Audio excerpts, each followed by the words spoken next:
Welcome to Global Tax Talks Tax in 60 Seconds. I'm Will Morris, and expect to hear more about Pillar 2 in the US in the coming week.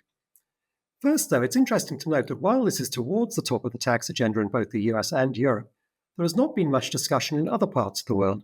Maybe because other countries just don't know what to make of it, but it does also fit with the wait-and-see approach many countries have taken to Pillar 2, especially the UTPR. And it once again points out that the EU directive in December 2022 was central to bringing Pillar 2 into being initially. But it does also raise the question whether the EU and effectively the British Commonwealth can enforce Pillar 2 via the UTPR as it currently stands if many other countries stand on the sidelines.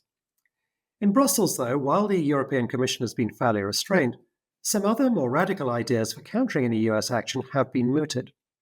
Last week, Pasquale Tridico, the chair of the Fisc Tax Subcommittee in the European Parliament, suggested that the European Court of Justice could effectively raise taxes on US companies along the lines of the Apple case if they didn't pay their fair share under the Pillar 2 deal. That seems a bit of a stretch on the ECJ's authority in state aid, and indeed it was these state aid cases back in the mid-2010s which led to the last serious consideration of using Section 891 by the US, which is currently now being re-examined by the new US administration. Another idea floated by the economist Gabriel Zuckman was that a country where a US company made sales could impose the tax that would have been imposed under its own laws on that company in respect of a proportion of that company's US income if that income was not taxed by the US. He calls this interposition protectionism, although I suspect others would call it blatantly extraterritorial taxation.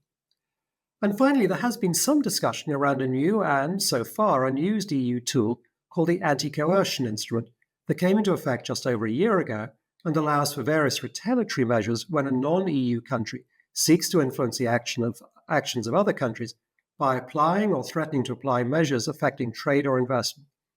This again shows the growing overlap between tax and trade. Interestingly, the original genesis of the ACI was a threatened retaliation by the first Trump administration against digital services taxes in some EU member states. Thinking about this a little more, what we see is two increasingly well-armed sides and currently no easy way out. Will mutually assured destruction lead to a solution, or could everything blow up? Well, like I said, these are early innings, but at a time when there is already heated rhetoric on both sides of the Atlantic, nothing's for sure. Anyway, thanks for joining and come back next week so that you stay global tax ready.